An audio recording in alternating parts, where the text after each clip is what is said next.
Yeah, I mean, we look great. We got a pretty young team on the women's side. I mean, we got 7 new people in there. We only have 11 total, so you're talking about over half the team that's new. So I mean, recruiting them, they understood the expectation coming here and what we've done in the past and what we want to do in the future. So just talking them through that and just managing everybody these first couple weeks has been fun. And then same on the men's side. We got 4 new guys, 2 guys in particular that I think could really, really help us. And, you know, with the men finishing 4th in the nation last year, we're hoping to improve upon that. So just getting everybody back on campus, getting them back from all over the world has been nice, and just sitting them down and explaining what we need to do this season. You do bring back William and Harry, 2 of the bigger pieces. Obviously, William was the individual national champion a year ago. How do they look? Yeah, they look good. William and Ponza, he competed a little bit this summer internationally, so he got some well-deserved rest towards the middle of July, and so he's a little slow coming back right now, but he's rounding into shape pretty quick. And then same with Harry Lawton. Both of those guys compete for the country in the summer, so just on different timelines. But I've never had an issue. Just they've always been ready when it counts the most. So we're excited to see them, you know, toward the end of October, early November. Obviously, both teams picked to, you know, win the LSC or top of the LSC poll. You know, how nice is it to be recognized as, you know, one of the dominating teams in this area and just in the country as well? Yeah. I mean, we always love the recognition, especially early on. The men now have, you know, won 11 LSC titles in a row, and the women we're hoping to repeat for the first time in over a decade. So it'll be nice if we can both get those taken care of, you know, come the end of October. Does the team feel any extra pressure knowing that 11 on the row, and like the women, they won their first in 10 years? Is there any kind of extra pressure on them for that? Yeah, I mean, we try to manage that the best we can. We talk about, you know, the expectations that we have for them, and I honestly tell them don't get caught up too much in these rankings and the season polls and what flow track has you ranked as an individual. Like, you know, we need to focus on the day-to-day and what we can do to improve better than we were the day before. So we try to, as a coaching staff, try to get them to ignore those things. Now they're kids, they're not going to. There's social media everywhere. But we try to manage that the best we can. But yeah, I would say there's definitely a level of expectation there. And for us as a coaching staff as well, and that's part of it. But I think these athletes do an outstanding job of managing that pressure. You guys head up to Lawton this week. Is that a course you're familiar with?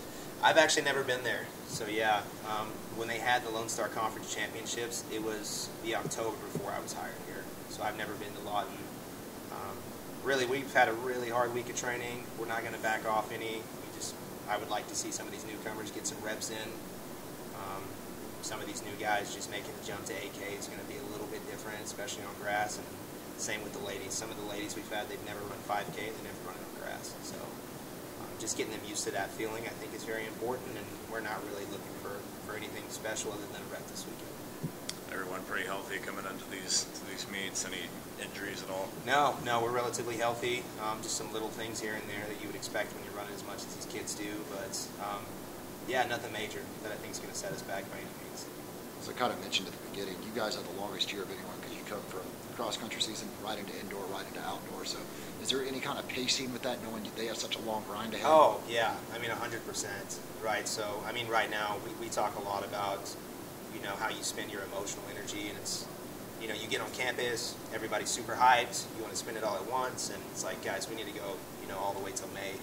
So we kind of break up the season. You know, it's nice. You kind of have some rest in there with cross-country and then indoor and then outdoor. But, yeah, these kids, these distance athletes, they compete 9 months out of the year, some of them more than that. So it can be very difficult. But, yeah, again, we just try to manage that the best we can. We talk about, especially in cross-country, like when we need to be good specifically. And for us, that's conference at the end of October and then regionals and nationals. So everything up to that point is just kind of a building stone. And then on the women's side, you mentioned about all the new team. You do bring back Sarah, who was the freshman of the year last year. Yeah. How has she looked early? Yeah, she looks phenomenal. You can obviously tell that she put in a ton of work this summer. I'm very, very excited for her. I mean, she was top 10 in cross country last year, and she'd only been in the States for 4 months at that point. So, you know, I think her having been here for over a year now, having settled into the culture, class and everything else that comes with that, I think she could improve upon her finish, and we'll see. Maybe even win a national title. How cool was it as a whole, just as cross country, track and field, just to be able to watch this summer, especially the Olympics, and see guys that wore the same uniform competing and just being in that environment in Paris? Yeah. I mean, it's really special, and I think it just talks to the quality of athlete, you know, that we could get here at WT and having a few Olympians in there is, there's a lot of Division I's in the nation that don't get to brag on those things. So, it's nice when we do, and obviously athletes like Benjamin Azamati and Isaac Fazio, things that they've done for this program, and Isaac still being here and having been an Olympian. I mean, that's a little bit of the expectation, right? And I think some of these kids that we recruit, they want to feel a little bit of that pressure, right? And they want to see what they can give. So it's nice when you have an athlete that wants to strive for that. And then you're also the reigning coach of the year. Any pressure on you? Yeah, I mean, there's always a little pressure on us as a coaching staff, and again, we really, I myself, I try to walk the same streets that I preach with these kids, and that's just like trying to let go of this outcome and not letting this ever feel like a burden, and really just having fun day to day in practice, and I think if we take care of that, the day to day, then we're going to be really happy with where we end up in November. So I try to hold myself to that same standard.